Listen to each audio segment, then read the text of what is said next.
किताब अल-केमिस्ट ये बहुत ज़्यादा मोटिवेशनल और इंस्पिरेशनल किताब है।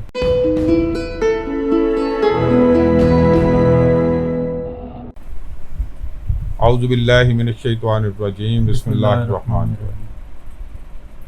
आज हम फिर सभी आमिर के साथ बैठे हैं। इन्होंने एक किताब पढ़ी है अल-केमिस्ट, जो एक मोटिवेशनल किताब है। हम इनसे पूछते हैं कि उस किताब में इनको क्या समझ आया और इन्होंने क्या पढ़ा है उसमें। जी सर। अल-केमिस्ट जो किताब है बहुत ही ज़्यादा मोटिवेशनल और इंस्पिरेशनल किताब है। असल में एक सफ़रनामा है सैंटियागो नाम के लड़के का, जो अपने आप को पहचानने के लिए अपने मुकद्दर की तरफ बढ़ता रहता है।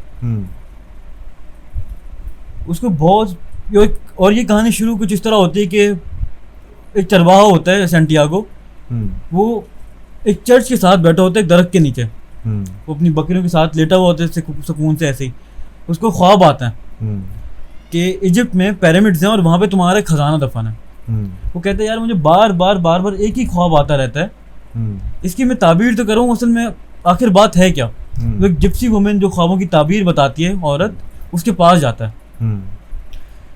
वो माई उसको बताती है कि तुम्हारा इजिप्ट में खजाना दफन है और तुम्हें पूरी यूनिवर्स तुम्हें इशारा कर रही है कि तुम्हें वो वहाँ जाओ और अपना खजाना तलाश करो। सही।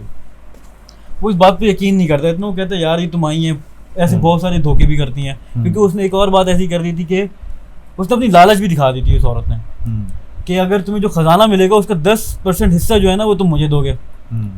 वो मान जाता है क्योंकि उसके दिमाग में नहीं होता ऐसा। वो लेकिन जब वो बाहर निकलता है, थोड़ा वक्त गुजर जाता है, उसके एक किंग मिलता है। वो उसको बताता है कि तुम्हें अपनी मुकद्दर की तरफ बढ़ना है, ठीक है ना, तुम्हारा खजाना दफन है यहाँ पे इजिप्ट में और तुम्हें उसकी तरफ बढ़ना है। वो उसको पहले तो हैरान हो जाता है कि इसको कैसे पता।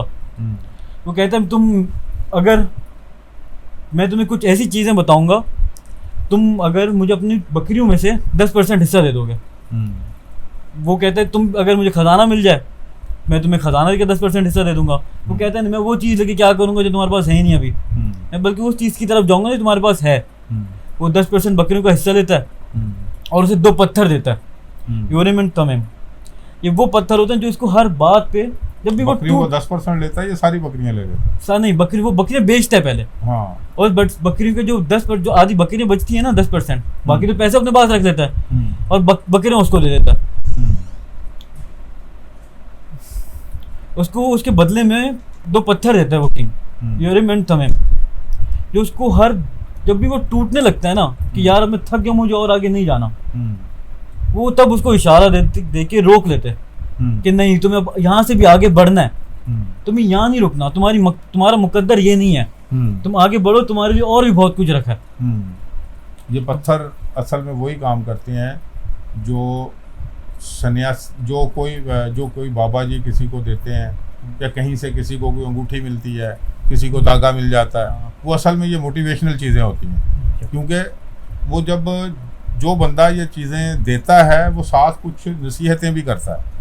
जब वो असल में तो जब आप उस चीज़ को देखते हो तो आपको वो नसीहतें याद आ जाती हैं, जिसकी वजह से आप इन चीज़ों के ऊपर फिर यकीन करने लग जाते हो। हालांकि इनमें कुछ नहीं होता, सिर्फ ये आपको याद दहानी के लिए होता है कि जब भी आप वो सैंटियागो जब उन पत्थरों को देखता था तो उसको बाबे की असल में बातें याद आनी शुरू हुई, उस किंग की बातें याद आती। बिल्कुल ऐसे ही है। हाँ, तो जिसकी वजह से वो जो है ना उन पत्थरों को पास रखता है। वो जब कहीं मुश्किल में आता है तो पत्थरों को देखता है तो असल में उसको बाबे की वो बातें याद आनी शुरू हुई तो पत्थरों की वजह से, जिसके ऊपर फिर वो अमल करके आगे बढ़ना शुरू हो जाता है। और जब वो सफरनामा अपना शुरू करता है, जब उसके साथ पहले ही धोखा हो जाता है। वो एक लड़का उसे मिलता है, वो चाय पी रहा होता है, सफरनामा नहीं, अपना सफर शुरू करता है। जब अपना सफर शुरू करता है तो उसको पहले ही एक धोखा हो जाता है। उसको एक लड़का मिलता है जो कहता है मैं तुम्हें पिरामिड्स तक पहुंचा तो दूंगा, तुम्हें उसके पैसे दूंगा। वो कहते हैं तुम्हारे पैसे हैं, उसको पैसे पकड़ाता है, लेकिन वो बहुत आगे निकल जाता है और वो लड़का पीछे रह जाता है। वो चोरी करके भाग जाता है सामान उससे। लेकिन इससे एक बात मैंने और ये सीखी कि हमें किसी में ना ऐसी भरोसा नहीं करना चाहिए सिवाय अल्लाह के। ये लोग धोखा ही देते हैं हमेशा, लेकिन अगर हम खुद के ऊपर बिलीव करके रखेंगे ना और अल्लाह के ऊपर बिलीव करेंगे तभी हम आगे बढ़ेंगे। हमें फिर कोई धोखा भी देना, हम कहेंगे यार सही है, चलो मेरे मुकद्दर में था, मेरे साथ हो गया। लेकिन बहरहाल जब वो धोखा मिल जाता है उसको, फिर वो पत्थर निकाल के देखते हैं एलिमेंटो में, उसे फिर इशारा, उसको फिर मोटिवेशनल होती है कि यार उसे किन की बातें याद आने लगती हैं कि जब किसी चीज़ की तुम्हें सच्चे दिल से तलाश हो तो सारी कायनात तुम्हें उस चीज़ से मिलाने की कोशिश कर देती है, सारी कायनात तुम्हारी मदद करना शुरू कर देती है उस चीज़ को हासिल करने के लिए। अब फिर वो एक बूढ़े बाबा के पास जाता है, उससे कहता है यार मैं तुम्हारे सारे क्रिस्टल्स जो हैं वो साफ करूँगा, भले बदले में तुम मुझे सिर्फ 2 वक्त की खाना 2 वक्त का खाना दे दिया करना। वो उसको रख लेता है, वो उसको रख लेता है। वो उस सेंटियागो की वजह से उसका कारोबार भी बहुत अच्छे चलने लग जाता है। सेंटियागो उस दुकान पे बहुत मेहनत करता है, उसकी आय की एक चीज को साफ करता है, फिर उसको कुछ ऐसा नमूद उसकी ऐसी करता है कि जैसे लोगों को जब उस बाजार में आते हैं तो उनको नजर आने शुरू हो जाते हैं, वो चमकते हैं, वो तो चीज उठा के बाहर भी रखते हैं ताकि लोगों की नजरों में आए। हाँ, वो क्रिएटिविटी दिखाते हैं हर काम के अंदर। फिर एक दिन वो पहाड़ों पे देखते हैं कि लोग पहाड़ों पे जाते हैं, बहुत थक जाते हैं, वो सोचते हैं कि यार वहाँ जाके चाय क्यों ना बेची जाए उसी क्रिस्टल मग में, ताकि लोगों को सुकून भी मिले। फिर लोग भी बातें करते हैं, क्रिस्टल मग में चाय पीने से अरोमा रह जाता है, इसमें मैजिकल पावर्स होती हैं, उससे उसका उससे कारोबार भी बढ़ने लगता है और बहुत सारे लोग आने लगते हैं उसकी चाय पीना।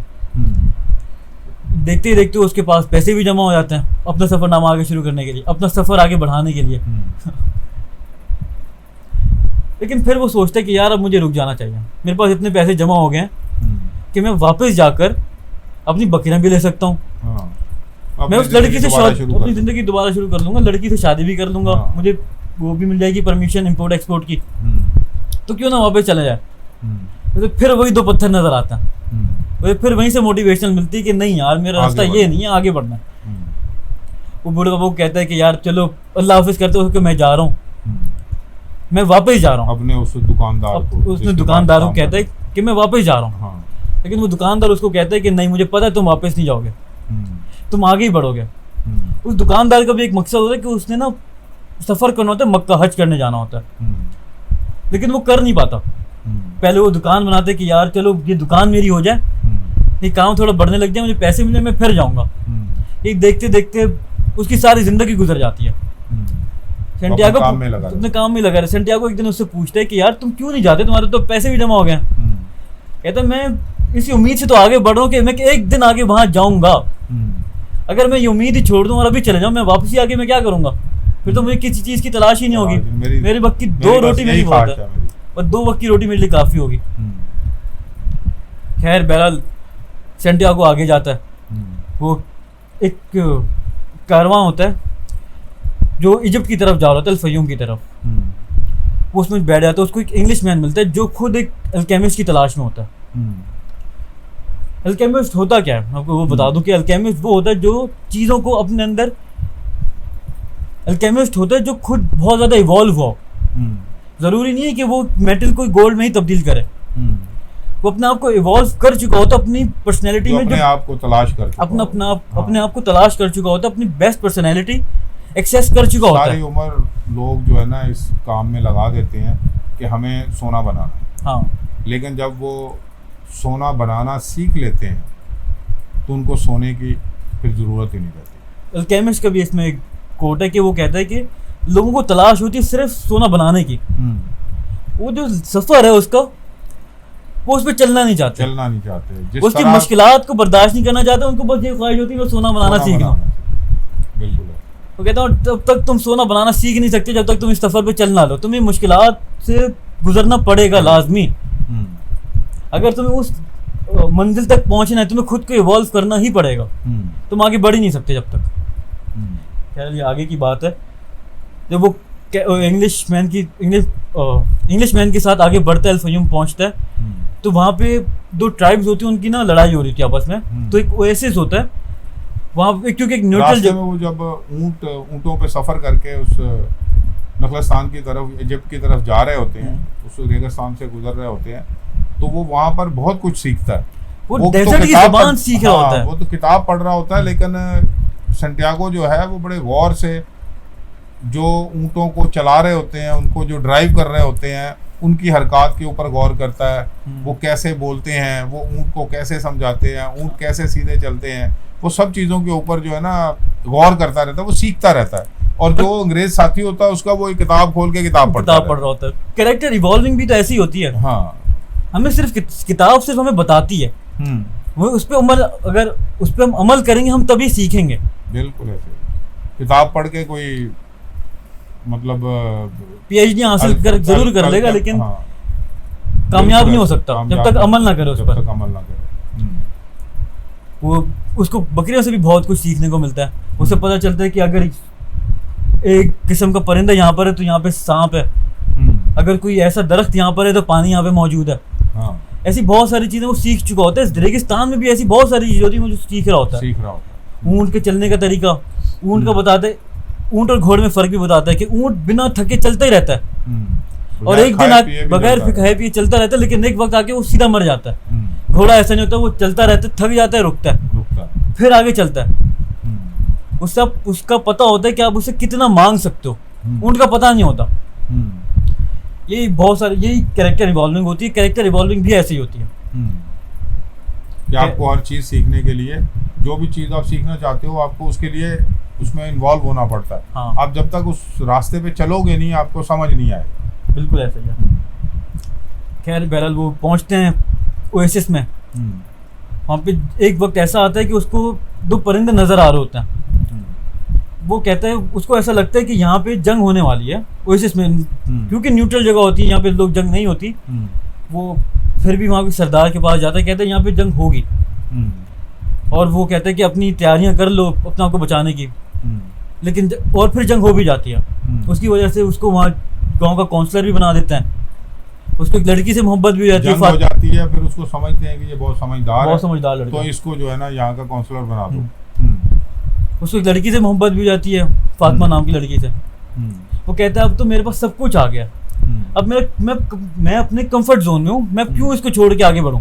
मेरे पास पैसे भी हैं, मेरे पास अच्छी नौकरी भी है, मेरे पास लड़की भी है, मुझे आगे बढ़ने की क्या जरूरत है अब।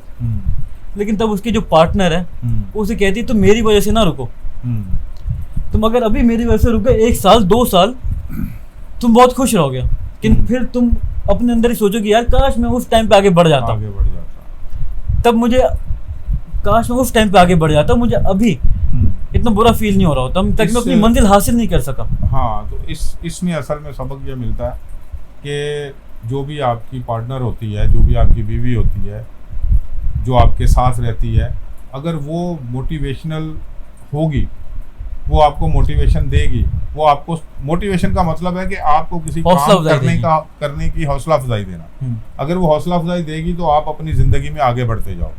अगर वो तुम्हें अपने ही इर्द गिर्द उलझा के रखेगी तो तुम आगे नहीं बढ़ सकते, तुम्हारे लिए आगे बढ़ना मुश्किल हो जाता है। मुझे हुजूर सल्लल्लाहु अलैहि वसल्लम की बीवी की हज़रत खदीजा की इस बात से हज़रत खदीजा याद आ गई थी कि उन्होंने भी हुजूर का हज़रत आयशा ने, हुजूर सल्लल्लाहु अलैहि वसल्लम ने हज़रत आयशा को भी यही बोला था कि मेरी सबसे अच्छी बीवी हज़रत खदीजा थी, उसने बुरे वक्त में मेरा साथ दिया, उसने मुझे तब नहीं छोड़ा जब उनके पास कुछ भी नहीं था, उनका कुछ भी नहीं था। जो इन्वेस्टमेंट थी रसूल पाक सल्लल्लाहु अलैहि वसल्लम के उस मिशन के लिए, वो सारी हज़रत खदीजा ने लगाई थी। उनको मोटिवेशनल वहाँ से मिली, हज़रत खदीजा से भी। हालांकि जिब्रील आते थे, लेकिन पार्टनर का अच्छा होना बहुत जरूरी है। अच्छा होना जरूरी है, बिल्कुल। खैर वो फिर आगे निकलता है, उसको फिर अल्केमिस्ट मिल जाता है। फिर अल्केमिस्ट के साथ वो चलना शुरू करता है, और अल्केमिस्ट के साथ वो सफर शुरू करता है अपना। उसके साथ बैठ के बहुत सारी चीज़ सीखता है। एक वक्त आता है, वो पूछता है कि तुम मुझे मेटल से सोना बनाना सिखाओ। पहले तो वो पूछता है कि अल्केमिस्ट होता क्या है। वो बताता है कि अल्केमिस्ट वो होता है जो खुद के अंदर इवॉल्व हो चुका होता है बहुत ज्यादा, जो अपने आप को पहचान चुका होता है, अपने आप को पहचान चुका होता है। ठीक है, ठीक। और फिर बोलता है तुम मैम ये नहीं, वो सेंटियागो कहता है मैं ये नहीं जानना चाह रहा, तुम मुझे सोना बनाना सिखा दो मेटल में से। कहता है वो तुम्हारी तकदीर नहीं है, ये तकदीर मेरी थी। तुम्हारी तकदीर ये है कि तुमने वो खजाना तलाश करना है जो इजिप्ट में तुम्हारे लिए छुपाया गया। तो उसके साथ फिर सफ़र करके इजिप्ट तक पहुंचता है। एक बीच में एक बहुत मज़ेदार किस्सा ये भी होता है कि उनको बहुत सारे लोग जो वॉर्स चल रही होती हैं ट्राइब्स की आपस में, एक जो कबीला होता है वो उनको पकड़ लेता है। फिर वो कहते, फिर अल्केमिस्ट से कहता है कि अगर तुमने इसको नहीं छोड़ा, ये 3 दिन के अंदर कुछ ऐसा करेगा कि ये पूरा गांव उड़ जाएगा। वो सैंटियागो बहुत ज्यादा घबरा जाता है। वो कहता है अल्केमिस्ट से कि यार मैं कैसे करूंगा। कहते फिर अभी तुम्हारे पास 3 दिन है, सीख लो। 3 दिन है, सीख लो। हाँ बिल्कुल। फिर कहता है अगर मैं भी मरूंगा तो तुम भी मरोगे। मरोगे। लेकिन अल्केमिस्ट कहता है मुझे तो आता है विंड तब्दील में होना। हाँ, विंड में तब्दील होना। थोड़े दिनों में तुम्हें ये टाइम तो मिल गया ना 3 दिन का, वरना तुम्हें वो अभी मार देते। हाँ। और अपना सारा सोना भी उनको दे देता है। वो कहता है कि यार अभी तुम जो गवा चुके हो उसके पीछे क्यों रो रहे हो? अभी तुम जो सीखोगे उसको आप जो सीखोगे, जो वहां तुम्हें खजाना मिलेगा तो उसकी फिक्र करो। तो इसके लिए वो फिर 3 दिन बाद जो है ना एक पहाड़ी पे चढ़ के हवा से बातें करता है, और हवा के साथ इतना इन्वॉल्व हो जाता है कि वो हवा जो है ना उससे बातें करने लग जाती है। वो उसको समझ आने लग जाती है कि हवा को कैसे, बातें कैसे करनी है। असल में नेचर से बातें कैसे करनी है, अपने आप से। वो असल में बात अपने आप से ही है। बिल्कुल ऐसे। वो कहता है हवा से जब बातें कर रहा होता है, वो कहता है हवा का इतना लेवल नहीं है कि वो खुद को विंड में तब्दील कर सके, अपने आप को। वो कहता है मैं चल तो सकती हूँ वो हवा बन के, लेकिन मैं तुम्हें उसमें तब्दील नहीं कर सकती। फिर वो सूरज से बातें करता है। कहते मैं अभी यहाँ हूँ, मेरा अगर मैं थोड़ा सा भी करीब आगे दुनिया के तो सारी दुनिया खत्म हो जाएगी, थोड़ा पीछे चले जाऊंगा तब भी खत्म हो जाएगी। मेरी तकदीर ये है कि मैं इसी फासले पे रहूं और ये दुनिया मेरे गोल घूमती रहे, तब ये दुनिया मेरी जिंदगी चलती रहेगी। कहती फिर वो सैंटियागो कहता है क्या तुम मुझे तब्दील कर सकते हो विंड के अंदर? तो कहता है ये तो मेरी तकदीर भी नहीं, मैं तो नहीं कर सकता ये। फिर वो और आगे फिर अपना लेवल और बढ़ाता है। वो और इवॉल्व होते हैं सैंटियागो अपने ही अंदर। असल में ये नहीं हो रहा होता कि वो विंड से ही बातें कर रहा हो, वो खुद के अंदर इवॉल्व हो रहा होता है। बिल्कुल अपने अंदर इवॉल्व। फिर उसका लेवल जो है कि वो खुदा से, अल्लाह से वो बातें कर रहा होता है, और फिर नेचर से बातें कर रहा वो नेचर से बातें कर रहा होता है। फिर वो विंड में तब्दील हो जाता है, पूरा गांव उड़ जाता है। और फिर वो दोनों वहां से चले जाते हैं।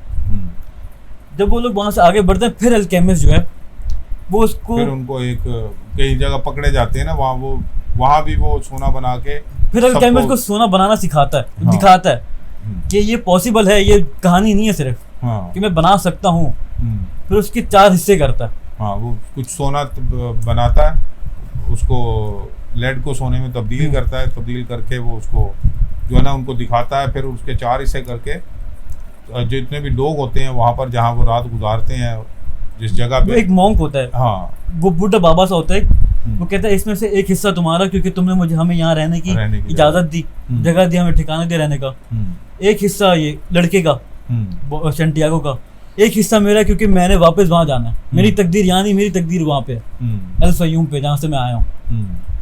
और एक हिस्सा उसी बूढ़े बाबा को देता है, क्योंकि तकदीर का कुछ पता थोड़ी होता है। अब क्या पता ये जो सोना भी मैंने इसको दिया चोरी हो जाए। कहते हैं नहीं, लेकिन इसको रखना, और जब ये वापस आए तो तुम इसे वापस दे देना, इस लड़के को वापस दे देना। यहाँ तक हमें एक बात का पता चल जाता है कि हमें साथी भी मिलते हैं हमारे सफर में, लेकिन हमें मंजिल तक हमें अकेले ही चलना होता है। हमें अपनी मंजिल पर अकेले ही चलना होता है। जो भी हमने करना है वो हमने अकेले ही करना है। फिर वो आगे जाता है, इजिप्ट तक पहुंच जाता है। उसको वो फिर यूरेम एंड थमीम को देखता है, उन 2 पत्थरों को देखते, उनसे इशारा ढूंढने की कोशिश करता है कि मेरे पत्थर कहाँ पर है, वो मेरा खजाना कहाँ पर है। उसका आंसू गिरता है, उसको पता चलता है कि यार ये एक गुड थॉट है, अच्छी सोच है, ये अच्छी निशानी है ये कि यहाँ पे मेरा खजाना दफन है। वो वहाँ खोदता रहता है, उसको नहीं मिलता। वो बहुत आगे तक जाता है। फिर 3 लड़के आ जाते हैं। फिर 3-4 लड़के आते हैं, फिर उसको बहुत मारते हैं, उससे सोना छीन लेते हैं। और फिर वो बंदा उसको बताता है कि उसको कहता है कि मैं तो यहाँ खजाना ढूंढ रहा हूँ। हाँ, सैंटियागो को बताता है कि मैं खजाना ढूंढता हूँ। तुम पागल हो। मुझे बहुत टाइम पहले मुझे भी यहाँ पे मैं भी यहीं पे लेटा हुआ था, और मुझे भी यही ख्वाब आया था कि जहाँ से तुम आए हो, स्पेन में, उस चर्च के पास एक दरख्त है, वहां पे खजाना दफन है। और ये ख्वाब उसको वहीं जगह आया था जहाँ बकरी चलाते हुए एक दरख्त के नीचे लेटा हुआ था, और उसको जब ख्वाब आया था, फिर वो खुश होता कि खजाना तो मेरा वहीं पर है। मेरा असल खजाना मेरा ये सफर था जो मैंने अचीव कर लिया। इसमें तो बहुत सारी चीजें सीखी मैंने अरबी भी सीखी बोलना, बहुत सारी मैं नई लड़की भी मिली मुझे, जिससे मुझे मोहब्बत हुई। एक गांव का काउंसलर बनने की भी अपॉर्चुनिटी मिली मुझे, नॉर्मल मेटल को मुझे गोल्ड अपने में आप तब्दील को करने असल में। में अपने आप को समझने का मौका मिला। अपने आप को समझने के लिए आपको सफर करना जरूरी है। सफर जब करना आप बहुत सफर जरूरी करते है। हो तो ही आपको जो है ना अपना आप मिलता है। अपने आप को सीखना, अपने आप को समझना, ये बहुत ज़रूरी है। तो इस किताब का ये मतन था जो हमने आपके सामने सभी आमिर ने पेश किया। उम्मीद इसमें है आपको एक काफी एक चीजें बात मुझे एक और समझ आई होंगी जी, कि जब इसमें ना हमें अकड़ के बारे में, एरोगेंस के बारे में बताया गया कि हमें एरोगेंट नहीं होना चाहिए। कि जब हम लोग सोना अपने खजाना हासिल भी कर लें, हमें तब भी एरोगेंट नहीं होना। और नमाज से भी हमने ये चीज़ सीखी है कि जब हम लोग सजदे में गिर जाते हैं, तो हमारी जो अकड़ है वो टूट जाती है। हमें अल्लाह का पता चलता है कि अल्लाह ने हमें सख्त नहीं बनाया। हमारा जो दिल है वो एक सिंबल ऑफ मर्सी है, और अल्लाह खुद भी बहुत मेहरबान है। और वो एक मेहरबान किसी जालिम शख्स को कैसे बना सकता है? लोग जालिम तब होते हैं जब इल्यूजन में रहने लग जाते हैं, और ये इल्यूजन शैतान और ये इल्यूजन शैतान लालच आपका जो है ना वो आपको इल्यूजन की तरफ ले जाता है। हाँ, और ये शैतान सब हमारे थॉट्स ला रहा होता है कि हमें असल में शैतान हमारे थॉट्स ही है ना। बेशक हम अपने थॉट्स को अगर पॉजिटिव रखेंगे तो शैतान का वहाँ कोई काम नहीं है। जब हम लालच में आएंगे हमारे थॉट भी नेगेटिव हो जाएंगे और हम एरोगेंट हो जाएंगे, वही शैतान, तकब्बुर में आ जाएंगे हम लोग, वही शैतान है। तो ये था आज का हमारा एपिसोड, ये थी आज की हमारी कहानी। उम्मीद है आपको कुछ चीज़ें समझ आई होंगी, और हम कोशिश करेंगे इस पर दोबारा भी बात करने की, क्योंकि ये ऐसी किताबें हैं, इनको जितनी दफ़ा भी पढ़ो हर दफ़ा आपको एक नई चीज़ समझ आती है।